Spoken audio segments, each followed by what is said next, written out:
शांति। आज 15 मार्च 2025 की बाबा की साकार मुरली है। मुरली के महावाक्य हैं, मीठे बच्चे अब वापिस घर जाना है, इसलिए देह सहित देह के सब संबंधों को भूल एक बाप को याद करो। यही है सच्ची गीता का सार। प्रश्न है, तुम बच्चों का सहज पुरुषार्थ क्या है?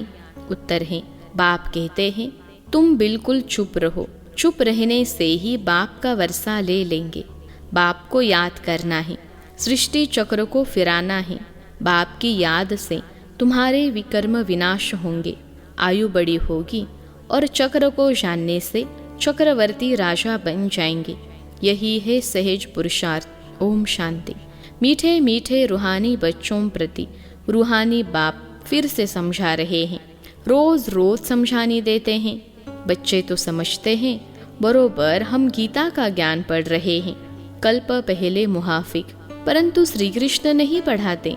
परमपिता परमात्मा हमको पढ़ाते हैं, वही हमको फिर से राजयोग सिखा रहे हैं। तुम अभी डायरेक्ट भगवान से सुन रहे हो। भारतवासियों का सारा मदार गीता पर ही है। उस गीता में भी लिखा हुआ है कि रुद्र ज्ञान यज्ञ रचा। यह यज्ञ भी है तो पाठशाला भी है। बाप जब सच्ची गीता आकर सुनाते हैं तो हम सद्गति को पाते हैं। मनुष्य यह नहीं समझते। बाप जो सर्व का सद्गति दाता है, उनको ही याद करना है।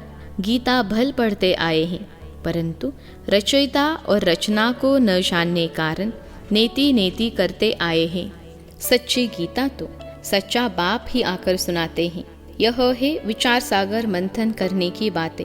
जो सर्विस पर होंगे उनका अच्छी रीति ध्यान जाएगा। बाबा ने कहा है, हर चित्र में जरूर लिखा हुआ हो ज्ञान सागर पतित पावन, गीता ज्ञान दाता, परम प्रिय परम पिता, परम शिक्षक, परम सद्गुरु शिव भगवानुवाच।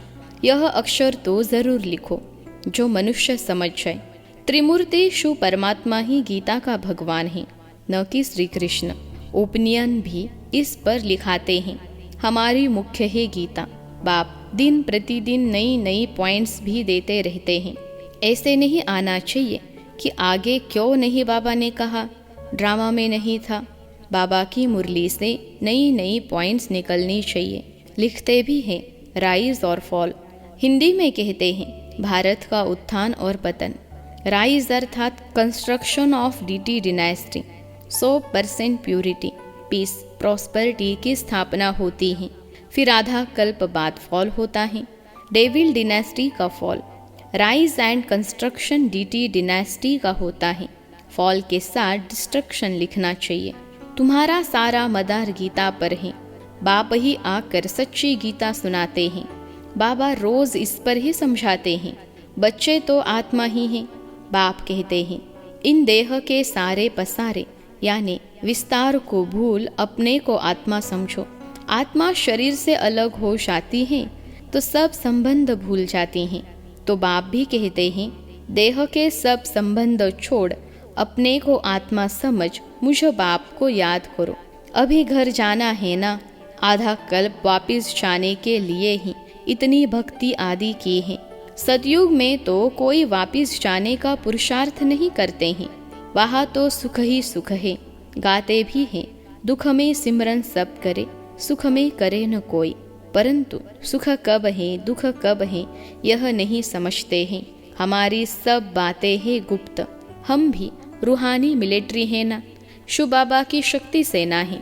इनका अर्थ भी कोई समझ न सके। देवियों आदि की इतनी पूजा होती है, परंतु कोई की बायोग्राफी को नहीं जानते हैं।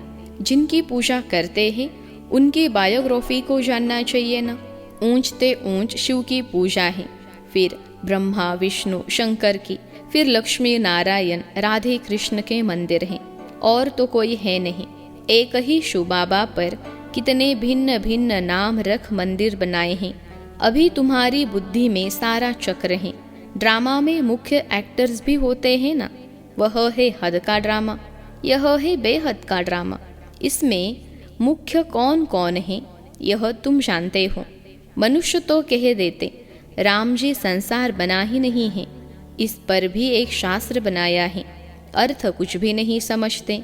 बाप ने तुम बच्चों को बहुत सहज पुरुषार्थ सिखाया है।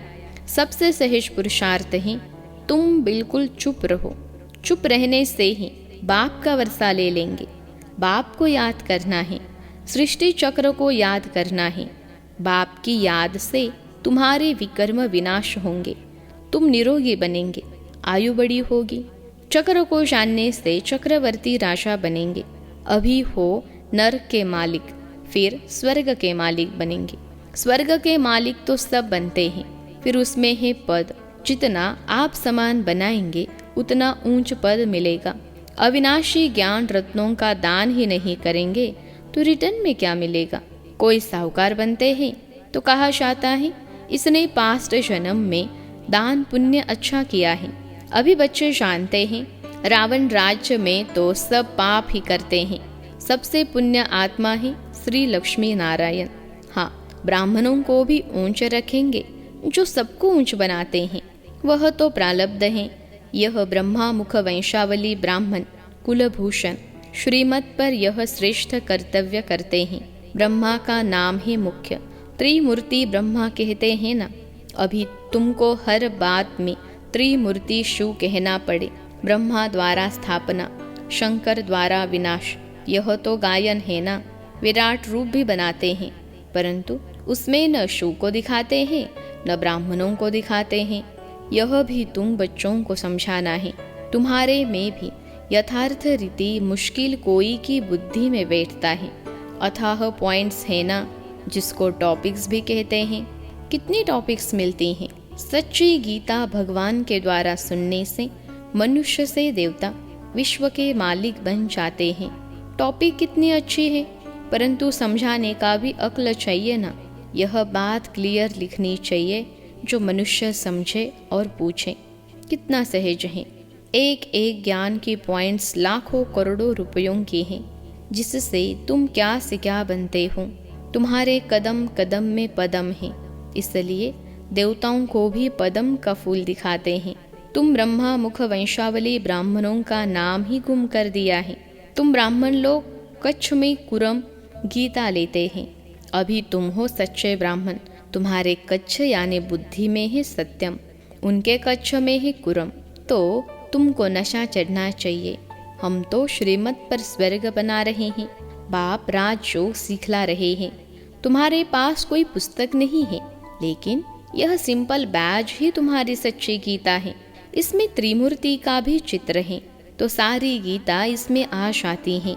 सेकंड में सारी गीता समझाई जाती हैं। इस बैज द्वारा तुम सेकंड में किसको भी समझा सकते हो। यह तुम्हारा बाप है। इनको याद करने से तुम्हारे पाप विनाश होंगे। ट्रेन में जाते चलते फिरते कोई भी मिले, तुम उनको अच्छी रीति समझाओ। कृष्णपुरी में तो सब जाना चाहते हैं ना। इस पढ़ाई से यह बन सकते हैं। पढ़ाई से राजा स्थापन होते हैं और धर्म स्थापक कोई राजा ही नहीं स्थापन करते। तुम जानते हो हम राजयोग सीखते हैं भविष्य 21 जन्म के लिए। कितनी अच्छी पढ़ाई है। सिर्फ रोज 1 घंटा पढ़ो बस। वह पढ़ाई तो 4-5 घंटे के लिए होती है। यह 1 घंटा भी बस है। सो भी सवेरे का टाइम ऐसा है जो सबको फ्री है। बाकी कोई बांधेले आदि हैं, सवेरे नहीं आ सकते हैं तो और टाइम रखे हैं। बैज लगा हुआ हो, कहा भी शो, यह पैगाम देते शो। अखबारों में तो बैज डाल नहीं सकते हैं, एक तरफ का डाल सकेंगे। मनुष्य ऐसे तो समझ भी नहीं सकेंगे सिवाय समझाने। है बहुत सहज। यह धंधा तो कोई भी कर सकते हैं। अच्छा, खुद भल याद भी न करे, दूसरों को याद दिलावे, वह भी अच्छा है। दूसरे को कहेंगे देही अभिमानी बनो और खुद देह अभिमानी होंगे तो कुछ न कुछ विकर्म होता रहेगा। पहले पहले तूफान आते हैं मनसा में, फिर कर्मना में आते हैं। मनसा में बहुत आएंगे, उस पर फिर बुद्धि से काम लेना है। बुरा काम अभी करना नहीं है, अच्छा कर्म करना है। संकल्प अच्छे भी होते हैं, बुरे भी आते हैं, बुरे भी आते हैं। बुरे को रोकना चाहिए। यह बुद्धि बाप ने दी है, दूसरा कोई समझ न सके। वह तो रॉन्ग काम ही करते रहते हैं। तुमको अभी राइट काम ही करना है। अच्छे पुरुषार्थ से राइट काम होता है। बाप तो हर बात बहुत अच्छी रीति समझाते रहते हैं। अच्छा, मीठे मीठे सिखलते बच्चों प्रति माता पिता बाप दादा का याद प्यार और गुड मॉर्निंग। रूहानी बाप की रूहानी बच्चों को नमस्ते।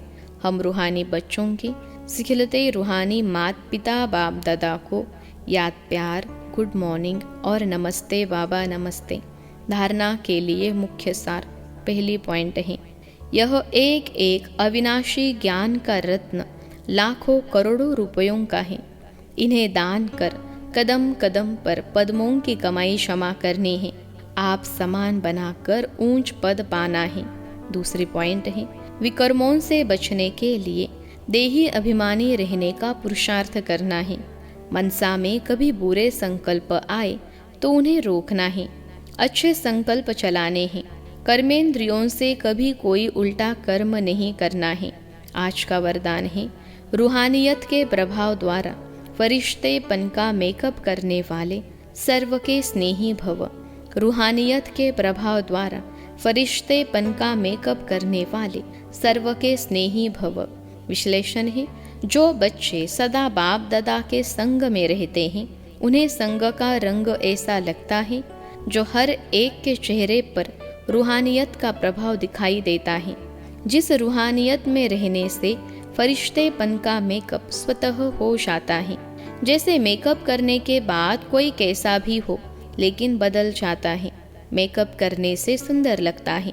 यहाँ भी फरिश्तेपन के मेकअप से चमकने लगेंगे और यह रूहानी मेकअप सर्व का स्नेही बना देगा। आज का स्लोगन है, ब्रह्मचर्य योग तथा दिव्य गुणों की धारणा ही वास्तविक पुरुषार्थ है। ब्रह्मचर्य योग तथा दिव्य गुणों की धारणा ही वास्तविक पुरुषार्थ है। मातेश्वरी जी के अनमोल महावाक्य। कर्म बंधन तोड़ने का पुरुषार्थ। बहुत मनुष्य प्रश्न पूछते हैं कि हमें क्या करना है, कैसे अपना कर्म बंधन तोड़े।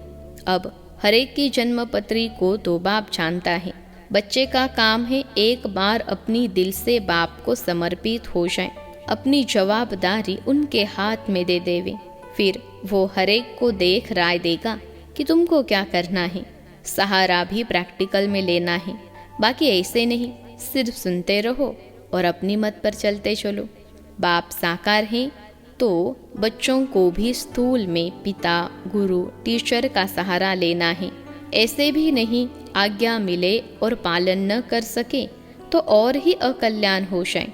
तो फरमान पालन करना भी हिम्मत चाहिए। चलाने वाला तो रमजबाज है, वो जानता है इसका कल्याण किस में है, तो वह ऐसे डायरेक्शन देगा कैसे कर्म बंधन तोड़े। कोई को फिर यह ख्याल में नहीं आना चाहिए कि फिर बच्चों आदि का क्या हाल होगा। इसमें कोई घर बार छोड़ने की बात नहीं है। यह तो थोड़े से बच्चों का इस ड्रामा में पार्ट था तोड़ने का। अगर यह पार्ट न होता तो तुम्हारी जो अब सेवा हो रही है फिर कौन करे। अब तो छोड़ने की बात ही नहीं है, मगर परमात्मा का हो जाना है। डरो नहीं, हिम्मत रखो। बाकी जो डरते हैं वो न खुद खुशी में रहते हैं न फिर बाप के मददगार बनते हैं। यहाँ तो उनके साथ पूरा मददगार बनना है। जब जीते जी मरेंगे तब ही मददगार बन सकते हैं। कहाँ भी अटक पड़ेंगे तो फिर वो मदद देकर पार करेगा। तो बाबा के साथ मनसा वाचा कर्मना मददगार होना है। इसमें ज़रा भी मोह की रग होगी तो वो गिरा देगी। तो हिम्मत रखो, आगे बढ़ो। कहाँ हिम्मत में कमज़ोर होते हैं तो मूंझ पड़ते हैं। इसलिए अपनी बुद्धि को बिल्कुल पवित्र बनाना है। विकार का ज़रा भी अंश न हो। मंजिल कोई दूर है क्या, मगर चढ़ाई थोड़ी टेढ़ी बाकी है। इसलिए समर्थ का सहारा लेंगे तो न डर है न थकावट है। अच्छा, ओम शांति। अव्यक्त इशारे। सत्यता और सभ्यता रूपी कल्चर को अपनाओ। आपका बोल और स्वरूप दोनों साथ साथ हो। बोल स्पष्ट भी हो, उसमें स्नेह भी हो, नम्रता मधुरता और सत्यता भी हो, लेकिन स्वरूप की नम्रता भी हो। इसी रूप से बाप को प्रत्यक्ष कर सकेंगे। निर्भय हो, लेकिन बोल मर्यादा के अंदर हो, फिर आपके शब्द कड़े नहीं मीठे लगेंगे। अच्छा, ओम शांति।